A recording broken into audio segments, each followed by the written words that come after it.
Well, hello and good morning, two-stroke turbo fans. Welcome back to the two-stroke turbo channel. Welcome back to the shop. My name's Mark. This is my shop dog Stella. She's laying a patch of weeds out in my parking lot in front of all my derelict cars and what I call my empire of junk. So we're working in the shop today, as we always do, and we're always working on something fun. Today we're working on an old British Roadster. You guys love this car, or most of you do. It's a Berkeley, and I'm learning to say that and get my mind wrapped around that that is the correct pronunciation of this car. It is hard to see in the pictures how small it is. Most people think it's larger than it is. This is a small car. It weighs, I think right now, it weighs less than 500 pounds because it doesn't have an engine. So that's like go-kart size. It's golf cart size, maybe a little smaller than that. What have we been doing? We've been working our butts off on this thing. So I recently found that the rear end was sloppy and loose. And what I mean by that is if I grab the wheel, you can see that's not good. Part of that's because the wheel's not tight, but the other part is the suspension has nothing to connect to.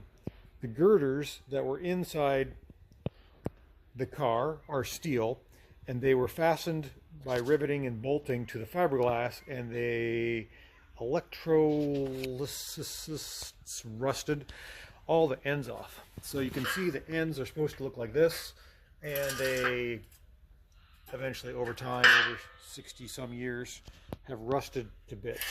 So I'm actually hot on the trail to get these replaced, and I think I've got a source for them. I might even upgrade them a little bit. It's a balance between too much weight and the strength. I don't know if I need extra strength in my rear suspension, possibly.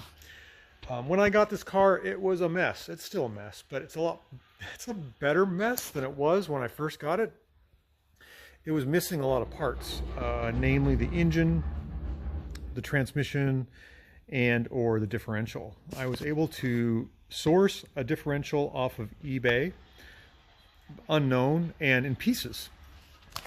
So I don't know how it goes back together, but I've got these diagrams that tell me, and I'm going to show them to you because it's really a really cool little differential. It's very technical. It's basically just a set of gears. You've got like a pinion shaft that turns these little star shafts, and you get a differential effect, or like a ring gear turning pinions. And I've got the differential over on the bench there. I'll show it to you. That's the breakdown, the exploded view of the differential. This is your chain gear, which your motorcycle powered engine would then turn this, then power the wheels. This differential is supported by this case or housing, and then this housing is then into this cradle, and the cradle has adjustments here so that you can rotate the differential housing to tighten and loosen the chain. This is a chain driven car, and so the differential sits right here where the axle stubs are. Pretty stout axle stubs. I'm glad of that because we're going to be putting more power into it. These are able to slide. If I pull on them like that, you can see it slides out, as well as their U-joints. No CV joints, just U-joints. And the differential, again, mounts right here and connects to those. So let's get a little more technical. I'm going to show you the differential. I've got it here on my vise. And what I'm doing, because it's a British car, and because British cars leak oil, see these little pins here? There's 4 of them. I'm going to tack weld those and then epoxy over them because that is a direct source for oil leaks. This differential is supposed to hold, I don't know, a cup full of 140 gear oil. I'm going to pull the cover off and show you the insides. That's what it looks like inside. Let me set this down. It's really neat. So you've got this differential effect. The problem with my differential is, if you look close, these gears are supposed to spin on the pins, not the pins spinning in the case. And all my pins are spinning. So in other words, my gears are stuck to my pins.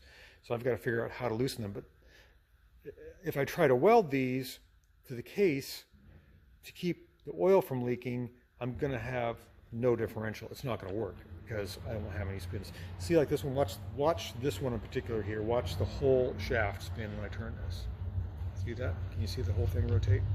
Whereas this one next to it, the gear spins on the pin. That's what we want.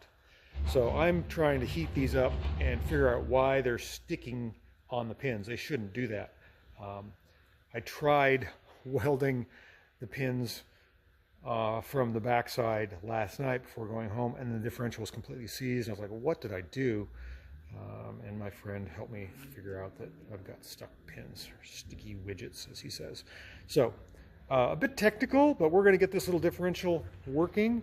The chain gear then goes on the outside here, and you have a differential because it is front wheel drive, and you need the ability when you turn left or right, especially hard lock, to have differing speeds of the front wheels. You don't want to bind up. That's what the differential does. So, okay, more technical stuff on the Berkeley. I hope you're not getting tired of it. So I was saying before I got cut off, there's more to come. I hope you're not getting sick of these videos on the Berkeley. Did I say Berkeley earlier? I might have. I'm sorry about that. It's a Berkeley 328 SE, and I appreciate you watching. We'll catch you on the next video. Thank you very much. We'll see you later.